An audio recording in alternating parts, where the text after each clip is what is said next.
Welcome to SP news. ముందుగా headlines.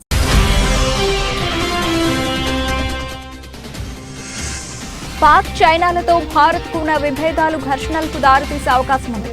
America intelligence వర్గాలు వెల్లడి.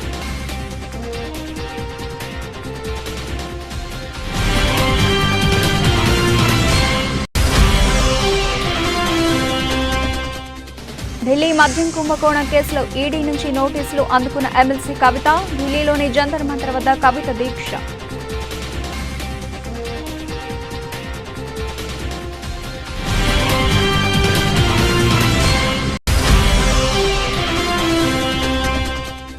అహ్మదాబాద్లోని నరేంద్ర మోదీ స్టేడియంలో ప్రారంభమైన 4వ టెస్ట్ మ్యాచ్ను వీక్షించేందుకు విచ్చేసిన భారత్ ఆస్ట్రేలియా ప్రధానులు నరేంద్ర మోదీ, ఆంటోనీ అల్బానీస్.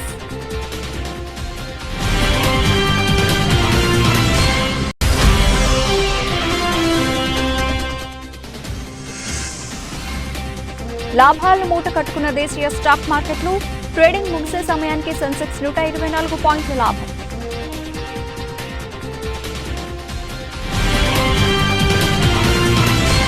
పాక్ చైనాలతో భారత్కు ఉన్న విభేదాలు ఘర్షణలకు దారితీసే అవకాశం ఉందని అమెరికా ఇంటెలిజెన్స్ వర్గాలు భావిస్తున్నాయి. అంతేకాకుండా పాక్ భారత్ను రెచ్చగొడితే మోదీ నేతృత్వంలోని ప్రభుత్వం సైన్యాన్ని కూడా రంగంలోకి దింపే అవకాశం ఉందని పేర్కొన్నారు. ఈ మేరకు అంతర్జాతీయ పరిస్థితులపై అమెరికా ఇంటెలిజెన్స్ కాంగ్రెస్ కు ఓ నివేదిక సమర్పించింది. అంతర్జాతీయ భద్రతా అంశాలపై నేషనల్ ఇంటెలిజెన్స్ కార్యాలయం ఏటా అమెరికా పార్లమెంటుకు ఓ నివేదిక సమర్పిస్తోంది. ఢిల్లీ మద్యం కుంభకోణం కేసులో ఈడీ నుంచి నోటీసులు అందుకున్న తెలంగాణ సీఎం కేసీఆర్ కూతురు ఎమ్మెల్సీ కవిత ఢిల్లీ చేరుకున్నారు. పార్లమెంట్లో మహిళా బిల్లు ఆమోదం కోసం ఢిల్లీలోని జంతర్ మంతర్ వద్ద శుక్రవారం కవిత దీక్ష చేపట్టనున్నారు. ఆమె దీక్షకు దేశవ్యాప్తంగా భారీ మద్దతు లభిస్తోంది. కాంగ్రెస్ సహా పలు విపక్ష పార్టీల ప్రతినిధులు 29 రాష్ట్రాల నుంచి మహిళా హక్కుల కోసం పోరాడే సంఘాలు, నేతలు దీక్షకు హాజరవుతారని తెలుస్తోంది. బంగారం స్మగ్లింగ్ చేస్తూ ఎయిర్ ఇండియా విమానం సిబ్బంది ఒకరు అధికారులకు చిక్కారు. 1487 గ్రాముల బంగారాన్ని తరలించేందుకు ప్రయత్నించిన షఫీని కస్టమ్స్ అధికారులు బుధవారం కొచ్చి ఎయిర్పోర్ట్లో అరెస్ట్ చేశారు. బహ్రెయిన్ కోజికోడ్ కొచ్చి విమానం కేబిన్ క్రూలో పనిచేస్తున్న షఫీ బంగారం తీసుకొస్తున్నట్లు అధికారులకు విశ్వసనీయ సమాచారం అందడంతో అతన్ని అరెస్ట్ చేశారు. బంగారం ఉన్న ప్లాస్టిక్ కవర్లను చేతికి చుట్టుకొని ఫుల్ స్లీవ్స్ కింద దాచి స్మగ్లింగ్ చేయాలనుకున్న షఫీ పథకం పారలేదు. అతడిపై కేసు నమోదు చేసిన పోలీసులు నిందితుడిని విచారిస్తున్నారు. ఉమ్మడి కర్నూలు జిల్లా మహిళా విభాగం జోనల్ ఇన్ఛార్జిగా ఎన్నికైన సందర్భంగా కర్నూలు వైఎస్ఆర్సీపీ జిల్లా పార్టీ కార్యాలయంలో అంతర్జాతీయ మహిళా దినోత్సవం సందర్భంగా పాణ్యం నియోజకవర్గం కల్లూరు 41వ వార్డు కార్పొరేటర్ శ్వేతారెడ్డికి Yaganti rural development chairman Umamaheswaramma, Pattikonda శాసనసభ్యులు కంగాటి శ్రీదేవమ్మ, అలాగే కర్నూలు నియోజకవర్గం మహిళా నాయకురాలు ఎస్వి విజయ్ మనోహరి ఆధ్వర్యంలో కర్నూలు నగర కార్పొరేటర్లు, అలాగే మహిళా నాయకులు, టీడీపీ నాయకులు వంగలపూడి అనిత పొరపాటున అన్నారు. ఏ ఎలక్షన్ ఎప్పుడు రానివ్వండి, ఏ టైంలో రానివ్వండి, సంవత్సరం తర్వాత వస్తుందా, సంవత్సరం లోపు వస్తుందా, 6 నెలలు వస్తుందా, ఎప్పుడు వస్తుందా, ఎలా వస్తుందా మాకు అనవసరం. కానీ జగన్మోహన్ రెడ్డిని సీఎం చేసే విషయంలో మా మహిళలు అందరం కూడా కీలక పాత్ర వహించబోతున్నామన్న సంగతి మీ అందరికీ తెలియజేసుకుంటూ, అదే విషయాన్ని మీ అందరికీ కూడా భరోసా ఇస్తున్నామన్న సంగతి మీ అందరికీ కూడా ఈ అంతర్జాతీయ మహిళా దినోత్సవం సందర్భంగా మీ అందరికీ తెలియజేసుకుంటున్నానండి. థ్యాంక్ యూ అనండి. సంగారెడ్డి జిల్లా ఆందోళన నియోజకవర్గం ఆందోళ్ మండల్లో జోగిపేట కేంద్రం ప్రపంచ మహిళా దినోత్సవం సందర్భంగా ఈ రోజు జోగిపేట ప్రభుత్వ వైద్యశాలలో విధులు నిర్వహిస్తున్న మహిళా డాక్టర్లు, నర్సులు, మహిళా ఉద్యోగులకు బీఆర్ఎస్ నాయకులు సన్మానం చేయడం జరిగింది. ఈ సందర్భంగా ఎంసీ మాజీ chairman dB Nagabhushanam, BRS senior నాయకులు చాపల వెంకటేశం మాట్లాడుతూ సమాజంలో మహిళలు నిర్వహించే పాత్ర గొప్పదని, తల్లిగా, సోదరిగా, జీవిత భాగస్వామిగా సమాజాన్ని గొప్పగా తీర్చిదిద్దుతారు. సేవా గుణాన్ని అలవర్చుకున్న మహిళా డాక్టర్లు, నర్సులు, మహిళా ఉద్యోగులకు సన్మానం చేయడం పట్ల మేము గర్వపడుతున్నామని పేర్కొన్నారు. ఈ కార్యక్రమంలో సివిల్ సర్జన్ డాక్టర్ రమేష్, అలాగే గొర్రె కాపర్ల సంఘం జిల్లా డైరెక్టర్ నవాబు భూమయ్య, బీఆర్ఎస్ నాయకులు మహేష్ యాదవ్, అలాగే బీర్ల శంకర్, ఉషా నాగరాజు, కుమ్మరి కృష్ణ, పల్వాట్ల నరసింహులు, గోర్లకాడి వెంకటేశం, నర భీమరాజ్ తదితరులు పాల్గొన్నారు.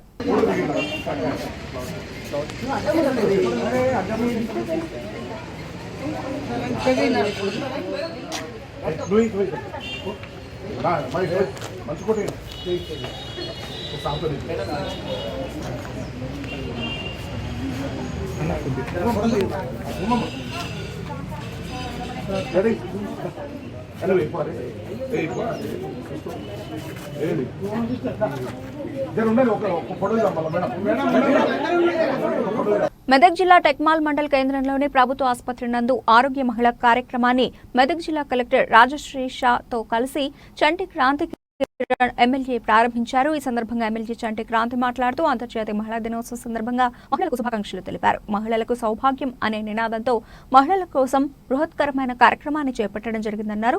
రాష్ట్ర వ్యాప్తంగా మహిళల కోసం ఇంత మంచి కార్యక్రమాలు చేపట్టిన ముఖ్యమంత్రి కేసీఆర్ కి మంత్రి హరీష్ రావుకి కృతజ్ఞతలు తెలిపారు. చెప్పడం రాదు, ఏ సమస్యలో చెప్పి పని చేయించుకోవడం రాదు. చాలా మంది ఏంటంటే లొల్లి పెట్టి పంచాయతీ పెట్టుకోవడం ఎక్కువ ఉంటుంది. అట్లా కాదు, ప్రభుత్వం ఇప్పుడు అన్ని రకాలుగా మీ మహిళల అభివృద్ధి కోసం అన్ని రకాల కార్యక్రమాలు తీసుకొస్తుంది. మీ బిడ్డ పెళ్లికి పైసలు ఇస్తున్నది, కాన్పు కోసం కేసీఆర్ కిట్ ఇస్తున్నది. ఇంకా వాళ్ళు వచ్చిన తర్వాత మళ్ళా బిడ్డ డెలివరీ అయిన తర్వాత మళ్ళీ న్యూట్రిషన్ కిట్ కూడా మళ్ళీ వచ్చే నెలలో చేయబోతుంది. న్యూట్రిషన్ కిట్ అంటే డెలివరీ అయిన తర్వాత ఫుడ్ తీసుకోవాలో ఆ ఫుడ్ దాంట్లో ఉంటుంది. మీ డెలివరీ ఎవరైతే అమ్మాయి ఉందో తను కూడా తినడానికి ఫుడ్ కూడా న్యూట్రిషన్ కిట్ లో ఉంటుంది. అటువంటి ఒక నాణ్యమైన ఇంకా ఆరోగ్యానికి పనికొచ్చే ఫుడ్ న్యూట్రిషన్ ఆ కిట్ లో ఉంటుంది కనుక ఇన్ని రకాల సౌకర్యాల్ని వసతుల్ని మన ప్రభుత్వం అందజేస్తుంది కనుక మీరందరూ కూడా వాటిని ఉపయోగించుకొని మీ ఆరోగ్యాన్ని పరిరక్షించుకోండి, మీరు కూడా ఆర్థికంగా నిలదొక్కుకోండి అని చెప్పి నేను మీ అందరికీ తెలియజేసుకుంటూ, నిజంగా మన డాక్టర్లు చాలా బాగా పనిచేస్తున్నందుకు నేను అందరికీ కూడా డాక్టర్లకి వైద్య సిబ్బంది అందరికీ కూడా నేను ప్రత్యేకించి నేను కృతజ్ఞత తెలియజేసుకుంటున్నాను. ఇంతకుముందు ఎవరు కూడా ప్రభుత్వ ఆసుపత్రుల్లో పనిచేయడానికి ఎవరు కూడా సుముఖంగా ఉండేవాళ్ళు కాదు. మీరందరూ చూసుకోండి, ఇంతకుముందు ఎప్పుడన్నా మీరు గవర్నమెంట్ హాస్పిటల్కి వచ్చిరా? గవర్నమెంట్ హాస్పిటల్ ఎక్కడ రాకపోతుంది, వాడు మంత్రిగాంధీ దగ్గర పోతున్నారు తప్పించి గవర్నమెంట్ హాస్పిటల్కి అయితే రాకుంది. లేకపోతే చిన్న చిన్న ఆర్ఎంపీ డాక్టర్ అయినా పైసలు ఖర్చు అయినా సరే పోతుంది, కానీ గవర్నమెంట్ హాస్పిటల్ పోయేటోళ్ళు కాదు. ఇప్పుడు అందరూ కూడా ప్రభుత్వ ఆసుపత్రి అంటే అది మాకు దేవాలయంగా మీరందరూ చూస్తూ ఇక్కడ వస్తున్నందుకు మీ అందరికీ కూడా నేను అభినందనలు తెలియజేసుకుంటూ, మీరందరూ ప్రభుత్వ ఆసుపత్రులు చూసుకోండి, అక్కడ ఏమైనా సమస్యలు ఉంటే చెప్పండి, వాటన్నిటిని పరిష్కరించడానికి మేము సిద్ధంగా ఉన్నాను. మీకు అందుబాటులో మా సర్పంచ్లు ఉంటారు, మా ఎంపీటీస్ ఉంటారు, ఇంకా మా పార్టీ నాయకులు కూడా ఉంటారు కనుక, మీకు సంబంధిత అధికారులు కూడా ఉంటారు కనుక ఏ సమస్య వచ్చినా కూడా వాటి రోడ్డు పాటలను సర్దిద్దడానికి మీకు ఎప్పటికప్పుడు మేము సిద్ధంగా ఉంటామని చెప్పి మీకు తెలియజేసుకుంటూ, ఇక్కడ ఇంతకుముందే తెలిసింది ఇద్దరు డాక్టర్లు కూడా అక్క చెల్లెళ్ళంట. నిజంగా సంతోషం. ఒకసారి సపోర్ట్ కొట్టాను గట్టి, అందరూ సపోర్ట్ కొట్టారు. అమ్మ మీరు కొట్టలేరు, అసలు స్పందిస్తలేరు. ఇద్దరు అక్క చెల్లెలు డాక్టర్లు హైదరాబాద్కి వచ్చి మన దగ్గర పనిచేస్తున్నారు. వాళ్ళకి మీరు సపోర్ట్ కొడితే వాళ్ళకి మంచి ఎంకరేజ్మెంట్ ఉంటుంది, ఇంకా బాగా పనిచేసుకోవడానికి అవకాశం ఉంటుంది కనుక వాళ్ళని నేను మనస్ఫూర్తిగా అభినందనలు తెలియజేసుకుంటాను. ఎందుకంటే కూడా ఇక్కడ పనిచేయడానికి రారు, హైదరాబాద్కి వెళ్ళి పాపం వాళ్ళు కూడా హైదరాబాద్ చదువుకున్నారనుకుంటా, వాళ్ళ పాపలు కూడా హైదరాబాద్ అక్కడ పుట్టి పెరిగిందిగా, పుట్టి పెరిగింది కూడా హైదరాబాదే. వాళ్ళందరూ కూడా ఇక్కడ వచ్చి మీ ఇద్దరు వచ్చి పనిచేస్తున్నందుకు వాళ్ళకి అభినందన తెలియజేసుకుంటూ, మా వాళ్ళు కూడా చాలా మంచి వాళ్ళు, మంచి ట్రీట్మెంట్ చేయడం తెలియజేసుకుంటూ. శ్రీకాకుళం బ్లడ్ బ్యాంక్ లో మహిళా దినోత్సవ వేడుకలు యునైటెడ్ ఎన్జీఓస్ ఆధ్వర్యంలో నిర్వహించడం జరిగింది. ఈ కార్యక్రమానికి ముఖ్య అతిథిగా వన్ టౌన్ ఎస్ఐ ప్రవళిక పాల్గొన్నారు.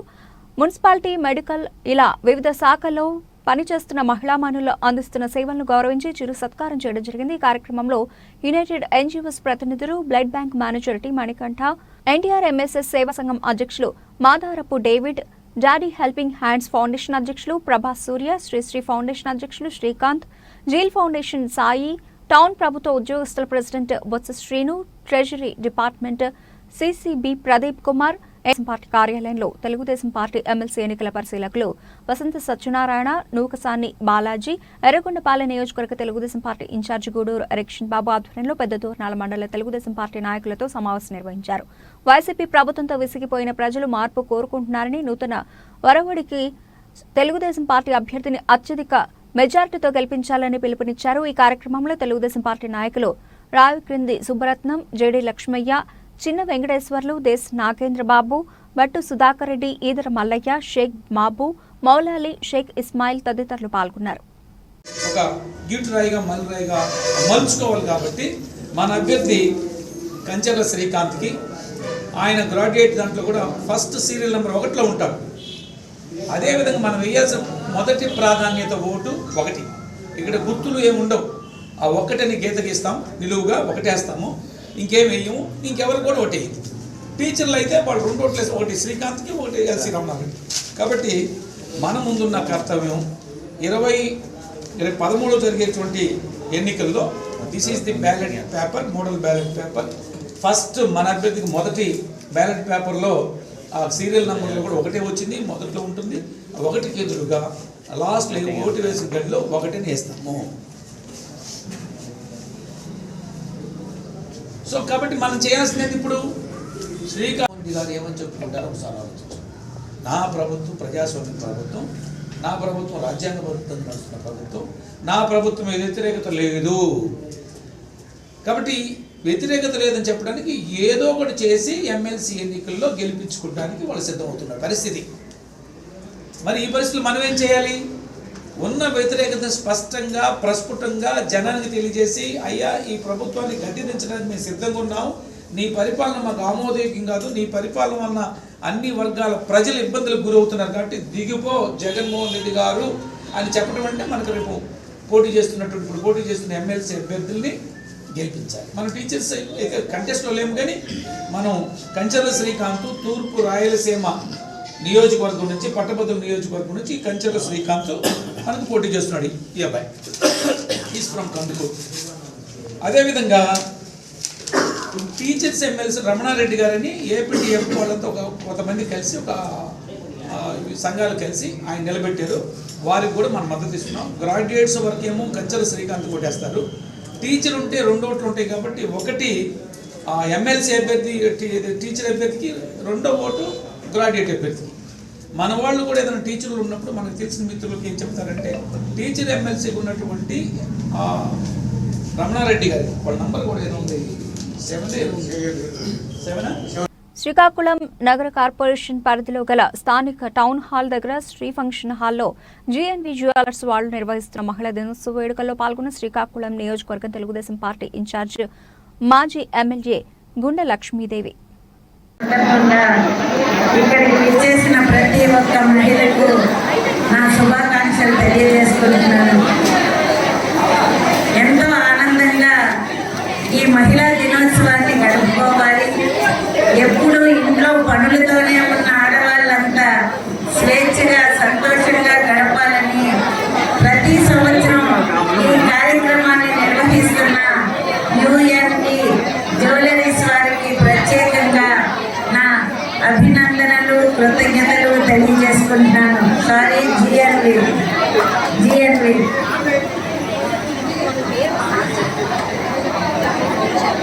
పృథ్వీ గారు ఆయన భార్యకి ఎంత స్వేచ్ఛ ఇస్తున్నారో అంతే స్వేచ్ఛ ప్రతి ఆడదాయి కూడా పొందాలి అని ప్రతి సంవత్సరం కూడా ఈ కార్యక్రమాన్ని నిర్వహిస్తున్న ఆయనకు నా అభినందనలు తెలియజేసుకుంటున్నాను. ఈ ప్రపంచంలో ఆడవాళ్ళకి ఓటు హక్కు లేదు, 10 దినాలకు అసలు ఖాళీ లేదు, అదేవిధంగా జీత భత్యాల్లో తేడా ఉందని పోరాటాలు చేసి ఈ మహిళా దినోత్సవాన్ని మనం జరుపుకోవడం జరుగుతుంది. అయితే ఇప్పటికి కూడా జీతం భత్యం లేని ఒక మహిళలు ఉంటారు. వాళ్ళెవరో చెప్పండి.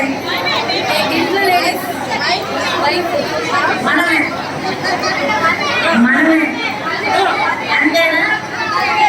జీతం భత్యం లేని ఉద్యోగస్తులు మనమే.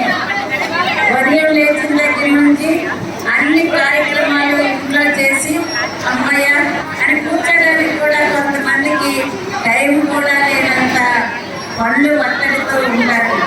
అలాంటి వాళ్ళందరికీ కూడా అందరూ ఆనందంగా ఈరోజు ఉండాలని మనస్ఫూర్తిగా కోరుకుంటున్నాను. ఏదైనా ఈరోజు వంటింటి నుంచి పైలట్లు అంతరిక్షానికి కూడా వెళ్తున్నారు ఈ ఆడవాళ్ళు. కానీ ఇంకా చాలా బాధలు, కష్టాలు, అవమానాలు పొందుతూనే ఉన్నారు. అవన్నీ పోవాలంటే ముందు విద్య. ఎక్కడైతే విద్య ఉంటుందో అక్కడ ఆత్మవిశ్వాసం ఉంటుంది. ఆత్మవిశ్వాసం ఉన్న చోట తప్పకుండా మనుషులు సుఖ సంతోషాన్ని వాళ్ళే కాకుండా చుట్టూ ఉండే వాళ్ళకు కూడా కలిగిస్తారని ఒక నమ్మకం నాకైతే ఉంది. ఈ ఒక సమాజం బాగోవాలన్నా, సమాజంలో ఉండే మనుషులు బాగుండాలన్నా ఆ ఇంటిలోన ఒక మహిళ తప్పకుండా విద్యావంతురాలై రాష్ట్రానికి 13 లక్షల కోట్ల రూపాయల పెట్టుబడులు రావడంతో కడుపు మంట పట్టుకుని ఈఎన్ఓ బ్యాచ్ కి పెందుర్తి ఎమ్మెల్యే అన్నంరెడ్డి అదీప్ రాజ్ దేశంలో ప్రముఖ పారిశ్రామికవేత్తలు అంబానీ, అదానీ, జేమార్ లాంటి దిగ్గజాలు విదేశాల నుండి ప్రముఖ కంపెనీల నుండి రాష్ట్రానికి పెట్టుబడులు వచ్చి కంపెనీలు పెట్టి నిరుద్యోగ యువతకి ఉపాధి కల్పిస్తామంటే జగన్మోహన్ రెడ్డికి ఎక్కడ మంచి పేరు వస్తుందోనని ప్రతిపక్ష నాయకులు పచ్చ మీడియా దుష్ప్రచారం చేసి ప్రజలను తప్పుదోవ పట్టిస్తున్నారు. అసలు ఈ పెట్టుబడుల సదస్సు ఎప్పుడో చేయవలసింది, కానీ 2 సంవత్సరాలు కరోనా కారణంగా ఈ సదస్సు నిర్వహించలేకపోయారు. అంబానీ, అదానీ, జేఎంఆర్, అపోలో లాంటి సంస్థలు వారే స్వయంగా పెట్టుబడి ప్రకటించారు. ఇందులో మోసపూరిత ప్రకటనలు ఏముంటాయి? గత ప్రభుత్వ హయాంలో ఒక కియా తప్పితే ఎటువంటి పరిశ్రమ రాలేదు. గ్లోబల్ ఇన్వెస్ట్మెంట్ సమ్మిట్ లో ఎవరైతే ఎంఓఈలపై సంతకాలు చేశారో వారు పూర్తి స్థాయి పెట్టుబడులు పెట్టే విధంగా ప్రభుత్వం సిఎస్ తో కలిపి ఒక కమిటీ వేసింది. వాళ్ళు పరవాడ ఫార్మాసిటీ కానివ్వండి, అచ్యుతాపురం ఎస్సీజెడ్ కానివ్వండి, అలాగే విహెచ్పివిని విహెచ్ఈలో విలీనం చేయడం కానివ్వండి, ఇలా అనేక రకాలుగా వాళ్ళ రాజశేఖర రెడ్డి గారి హయాంలో మన విశాఖపట్నం పారిశ్రామికంగా మరి అభివృద్ధి చెందింది. మరి ఈరోజు మళ్ళీ జగన్మోహన్ రెడ్డి గారి ఆధ్వర్యంలో ఇంత పెద్ద ఎత్తున పెట్టుబడులు రావడం అనేటువంటిది చాలా సంతోషంగా ఉంది. దాంతోపాటు ఇందాక చెప్పినటువంటి విధంగా ఉపాధి అవకాశాలు కూడా పెద్ద ఎత్తున అందరికీ కూడా వచ్చేటువంటి అవకాశం కూడా కలుగుతుంది.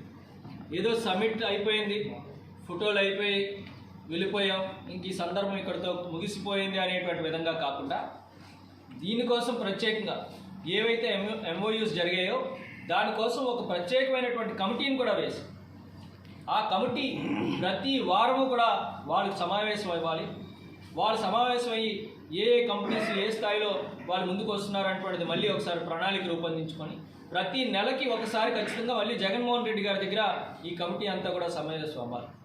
ఈ రకంగా ఒక యంత్రాంగాన్ని ఏర్పాటు చేసి ఏదో తూతూ మంత్రంగా కాకుండా దీన్ని సీరియస్గా తీసుకొని పూర్తి స్థాయిలో ప్రతి నెల కూడా 2 కంపెనీలు గ్రౌండింగ్ అవ్వాలి అని ఒక సిస్టమేటిక్గా వాళ్ళ జగన్మోహన్ రెడ్డి గారి ఆదేశాలతో మరి వాళ్ళ ఈ విధానం నడుస్తుంది. ఖచ్చితంగా రాబోయేటువంటి కాలంలో పెద్ద ఎత్తున ఉద్యోగ ఉపాధి అవకాశాలతో పాటు ఈ ప్రాంతం విశాఖపట్నం ప్రాంతంలో ఉన్నటువంటి ప్రజలందరికీ కూడా ఈ ప్రాంతంలో అన్ని వర్గాల వారికి కూడా ముఖ్యంగా ఇవాళ ఏదైతే చాలామంది ఇవాళ భూముల తాలూకా రేట్లు పెరిగేటువంటి అవకాశం అన్ని రకాలుగా కూడా అందరికీ కూడా న్యాయం జరిగేటువంటి విధంగా రేపు అన్ని రకాలుగా కూడా మరి ఈ సమ్మిట్ చాలా ఉపయోగపడింది. మరి ఇంత పెద్ద ఎత్తున దీన్ని నిర్వహించినటువంటి జగన్మోహన్ రెడ్డి గారికి, అంతేకాకుండా మరి మనం ఇంకొక వ్యక్తి కోసం కూడా మనం మాట్లాడుకోవాలి. దీనికి కావలసినటువంటి అన్ని రకాల ఏర్పాట్లు కూడా జగన్మోహన్ రెడ్డి గారు చేసింది. వాళ్ళకి ఏ అవసరం ఉన్నా సరే ఏదైతే కమిటీ చేశారో ఆ కమిటీని వాళ్ళు సంప్రదిస్తే we are just a phone call away అనేటువంటిది జగన్మోహన్ రెడ్డి గారు పదే చెప్పేటువంటి మాట. ఎనీ ఇండస్ట్రియలిస్ట్, ఏ పెట్టుబడిదారులైనా, ఎగ్జిస్టింగ్ కంపెనీస్ సంబంధించినటువంటి వాళ్ళైనా ఎవరికైనా ఏదైనా సమస్య ఉంటే we are just a phone call away అని జగన్మోహన్ రెడ్డి గారు చెప్పారు. అదే రకంగా వాళ్ళ కమిటీ కూడా ఏర్పాటు చేశాం. ఎప్పటికప్పుడు మానిటర్ చేస్తూ ఖచ్చితంగా ఆ కంపెనీస్ అన్నీ కూడా గ్రౌండ్ అయ్యేటువంటి విధంగా ప్రతి నెల కూడా 2 కంపెనీస్ ఖచ్చితంగా గ్రౌండ్ అవ్వాలి అనేటువంటి చిత్తశుద్ధితో ఇవాళ మేము పనిచేస్తాం. ఈ సమ్మిట్ వాస్తవం, ఈ సమ్మిట్ పెట్టాల్సింది గతంలో పెట్టాల్సి ఉన్నప్పటికీ కూడా మీ అందరికి కూడా తెలుసు కోవిడ్ అనేటువంటిది ఏ రకంగా ఉంటుంది. దానివల్ల ఆలస్యమైంది. ఈసారి పెట్టాము. ఖచ్చితంగా 100% ఇవాళ ఫేక్ అని చెప్పడానికి ఒక్కటి మీరు ఆలోచన చేయండి. ఇప్పుడు గతంలో చంద్రబాబు నాయుడు గారి లాగా చిరు వ్యాపారాలు చేసుకున్నటువంటి వాళ్ళు, చీటీ పాటలు వేసుకున్నటువంటి వాళ్ళు, జేసీబీలు నడిపించుకునేటువంటి వాళ్ళతో తెచ్చి మేము వీళ్ళు చేయించలేదు. ఇవాళ అదానీ గారు రావడం ఫేక్ కాదు, అంబానీ గారు రావడం ఫేక్ కాదు. ఏదో ఒక ఫేక్ డ్రామా చేయడానికి అంబానీ గారు, అదానీ గారు వచ్చి ఇక్కడ కూర్చొని చేసేటువంటి ఓపిక వాళ్ళకి కూడా ఉండదు కదా. వాళ్ళు ఏమీ సాదాసేదాగా వచ్చి చిల్లర కబుర్లు చెప్పేసి వెళ్ళిపోయేటువంటి వ్యక్తులు కాదు. వచ్చినటువంటి వ్యక్తుల తాలూకా వ్యక్తిత్వాన్ని కూడా మనం చూడాలి. వాళ్ళు అంత స్థాయిలో ఉండి వాళ్ళు పెట్టుబడులు పెట్టేటువంటి ఆలోచన లేకపోతే వాళ్ళ పనులు మనతో వాళ్ళకి ఎవ్రీ మినిట్ చాలా వాల్యుబుల్. అలాంటిది వాళ్ళు మానుకొని వచ్చి స్పెషల్ ఫ్లైట్స్ చేసుకొని విశాఖపట్నం వచ్చి ఇక్కడ గడిపి ఇంతసేపు గడిపి వాళ్ళు ఉన్నారు అంటే దేనికోసం? ఈ ఆంధ్ర రాష్ట్రంలో ఇవాళ అంబానీ గారికి ఏం అవసరం? వాళ్ళు జగన్మోహన్ రెడ్డి గారు రాష్ట్రంలో ఇవాళ ఆంధ్రప్రదేశ్లో చక్కగా ఉంది, మేము పెట్టుబడులు పెడతామని వచ్చి చెప్పి వెళ్ళాల్సిన అవసరం ఏమి? వాళ్ళే రాజకీయ నాయకులు కాదు కదా, అంటే రాజకీయాలకి ప్రలోభమయ్యేటువంటి వ్యక్తులు కాదు కదా ఇప్పుడు వచ్చినటువంటి వాళ్ళు ఎవరు కూడా. ఇది కూడా మనం గమనించాలి. ఇవాళ ఏదైతే ఈ మైలేజ్ వైఎస్ఆర్ కాంగ్రెస్ పార్టీకి వస్తుందో దీన్ని జీర్ణించుకోలేక దీన్ని జీర్ణించుకోలేక వాళ్ళ పాపం ఎన్ని ఈనోలు వాడినా సరే అది ఇంకా వాళ్ళకి ఆ కడుపు మంట అన్నది చల్లారట్లేదు. బోర్డర్ గవాస్కర్ ట్రోఫీలో చివరిదైన 4వ టెస్ట్ అహ్మదాబాద్లోని నరేంద్ర మోదీ స్టేడియంలో ప్రారంభమైంది. టాస్ గెలిచిన ఆస్ట్రేలియా బ్యాటింగ్ ఎంచుకుంది. అనుకున్నట్టే మ్యాచ్ను వీక్షించేందుకు భారత ఆస్ట్రేలియా ప్రధానులు నరేంద్ర మోదీ ఆంటోనీ అల్బానీస్ స్టేడియానికి వచ్చారు. ఈ సందర్భంగా స్టేడియం విశేషాలను కమెంటేటర్ రవిశాస్త్రి ప్రధానులిద్దరికీ వివరించి చెప్పారు. ఇరు దేశాల మధ్య 75 ఏళ్ల స్నేహానికి గుర్తుగా బీసీసీఐ తరఫున అధ్యక్షుడు రోజర్ బిన్నీ ఆసిస్ ప్రధానికి జ్ఞాపిక అందజేశారు. కాగా ఈ మ్యాచ్లో మోదీ టాస్ వేస్తారని భావించినప్పటికీ అది సాధ్యం కాలేదు. అయితే ఇరు జట్ల ఆటగాళ్లను కలుసుకున్నారు. ఇరు జట్ల కెప్టెన్లు రోహిత్ స్మిత్కు ప్రధానులు క్యాప్లను అందించారు. దేశీయ స్టాక్ మార్కెట్లు ఈ రోజు లాభాలను మూటగట్టుకున్నాయి. ఉదయం నష్టాలు ప్రారంభమైన మార్కెట్లు చివరి వరకు అదే ట్రెండ్ను కొనసాగించాయి. అయితే చివరి అరగంటలో కొనుగోళ్ల మద్దతు లభించడంతో మార్కెట్లు చివరకు లాభాల్లో ముగిశాయి. ఈ రోజు ట్రేడింగ్ ముగిసే సమయానికి సెన్సెక్స్ 124 పాయింట్లు లాభపడి 60,348కి చేరుకుంది. నిఫ్టీ 43 పాయింట్లు పెరిగి 17,754 వద్ద స్థిరపడింది. టాలీవుడ్ స్టార్ హీరోలంతా తమ సినిమాలను తెలుగులో విడుదలయ్యేలా చూసుకుంటున్నారు. ఇక్కడ కూడా మార్కెట్ను పెంచుకుంటూ అభిమానులను సంపాదించుకుంటున్నారు. అయితే ఈ మధ్య కాలంలో ట్రెండ్ మారింది. నేరుగా తెలుగు మేకర్స్తో తెలుగు సినిమా చేసి దాన్ని తమిళంలో రిలీజ్ చేసుకుంటున్నారు.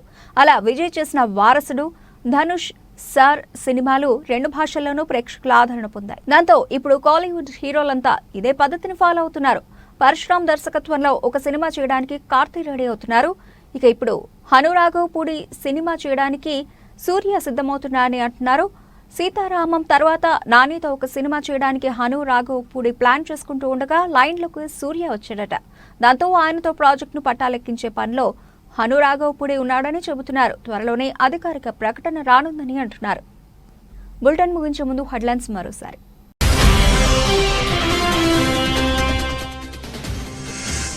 పాక్ చైనాలతో భారత్కు ఉన్న విభేదాలు ఘర్షణలకు దారితీసే అవకాశం ఉంది. అమెరికా ఇంటెలిజెన్స్ వర్గాలు వెల్లడి.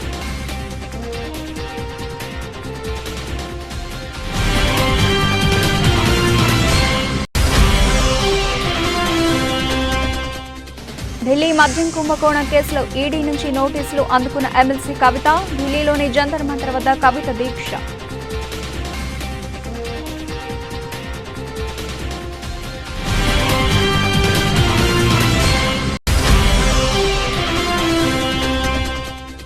అహ్మదాబాద్లోని నరేంద్ర మోదీ స్టేడియంలో ప్రారంభమైన 4వ టెస్ట్ మ్యాచ్ను వీక్షించేందుకు విచ్చేసిన భారత ఆస్ట్రేలియా ప్రధానులు నరేంద్ర మోదీ, ఆంటోనీ అల్బానీస్.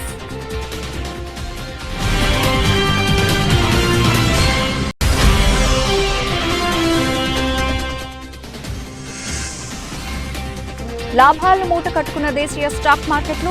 ట్రేడింగ్ ముగిసే సమయానికి సెన్సెక్స్ 124 పాయింట్ల లాభం.